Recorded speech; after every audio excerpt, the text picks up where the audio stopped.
Hey, yo, what's the deal? Miss your boy Tag from Pro Wrestling Tag. You know what I'm saying? As of this recording right now, it is 7:54 p.m. and the upload time is 11:30 p.m. You know what I mean? May 6, 2025. You know, and this is the last video of the night. You know, it looks like fucking Silent Hill outside. You know what I'm saying? It's fucking foggy as shit. I mean, the fog is starting to go down, but like, as I'm looking at the projects, you know what I'm saying? Like, there's still some fog there. You know what I mean? It's still some things that it don't look right. You know what I'm saying? It should look fucking eerie. That should look mad spooky, yo.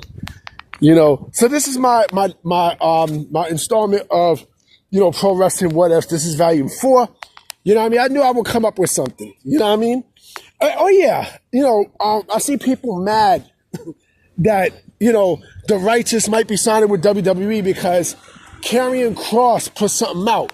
He put a video out today, you know, saying TikTok, and they had the righteous theme in the video. Hey, you know, boom goes the dynamite. I know the WWE had interest in the righteous, you know, before they went to AEW, so I expect them to sign with WWE. You know, anyway, so what I want to talk about today is, what if, volume 4, what if CM Punk never walked out of WWE in 2014, right? Now, there was a lot of shit that was going on with Phil Brooks, you know, like in the mid-2010s. A lot. You know, like there was frustration, you know, not being put in the card, not main event in WrestleMania, you know what I mean? Him being sidetracked for Rock, you know, for the main event of Mania. You know, it was a lot of shit, you know, and you know, out of that whole PG era, right? You know, Punk was the main bright spot out of everybody in that era. You know, it was him and Cena. You know, I think, me personally, I think, you know, Cena and Punk are basically the yin and yang to each other. You know what I'm saying? Like Bret, Shawn, and such. It's Cena and Punk. You know, I mean, remember that match at Money in the Bank? You know, like when you know, after the pipe bomb and such, when CM Punk won the WWE Championship in Chi-Town, in Chicago. You know what I'm saying? And, you know, the heat and stuff. But behind the scenes, it was not great. You know, behind the scenes, it was not great. Now, what would have happened if he would never have walked out in 2014? I'm going to give my thoughts, right? And some people might agree, some people might not agree. You know, but let's see. You know, he would have had a main event run. Of course, absolutely. He definitely would have had a main event run.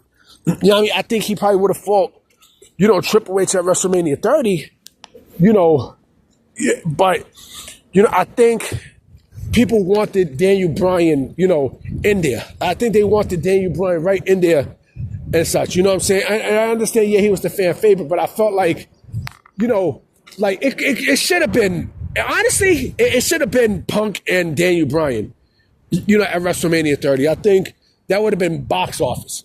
You know what I'm saying?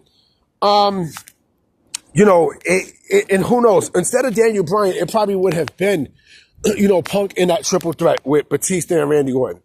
You know, Punk probably had won the Royal Rumble, you know what I mean? And then go on to face, you know, Randy Orton and Batista. Basically all of Evolution, if you think about it.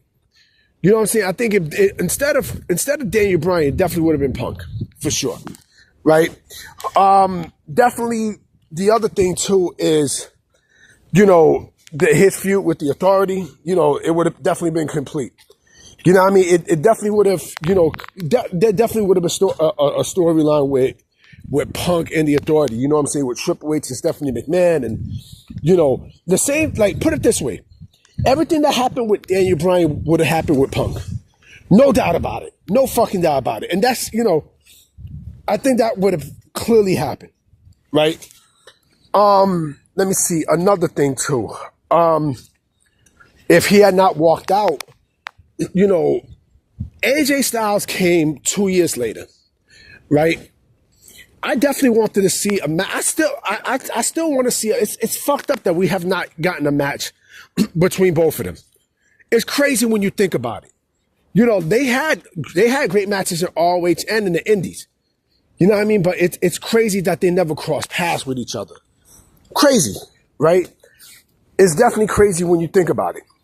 You know, I mean, they definitely would have put on clinics for sure. You know, major clinics.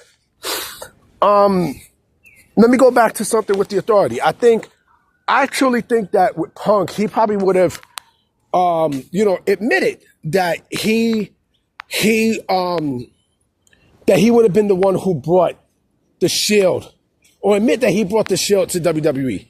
Ambrose, Rollins, and Reigns. You know what I mean? And that's another thing I wanted to see too. Like, that storyline completed for sure. Definitely no UFC. Clearly no UFC.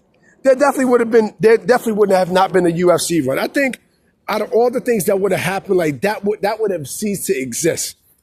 Because I understand Punk loves MMA, but it's different. See, MMA is different, as opposed to pro wrestling. Like, all right, he got into pro wrestling. I mean, he got into MMA, right? He was 36 years old when he had his debut fight. I mean, he got fucked up twice. I mean, he got destroyed. His first fight, he got destroyed. His second fight, it was a wrap. I mean, it clearly was a wrap. You know what I'm saying? We would have got also a feud with him and Seth Rollins, right? Before he walked out, right? I mean, when he came back, that was the first thing that they basically did. You know what I'm saying? Is just put those two together. It made sense because of social media, right? But I think with Punk, that match would have been fucking crazy. Imagine him and the Lunatic Fringe, in AEW. I mean, fuck AEW, in WWE. Him and Dean Ambrose. That would have been a great fucking feud too. You know what I mean? Clearly. No AEW. That definitely would have never happened. You know what I mean? Like, that clearly would never have happened because, he didn't want to go there in the first place. He definitely didn't want to go there in the first place, period. I mean, of course,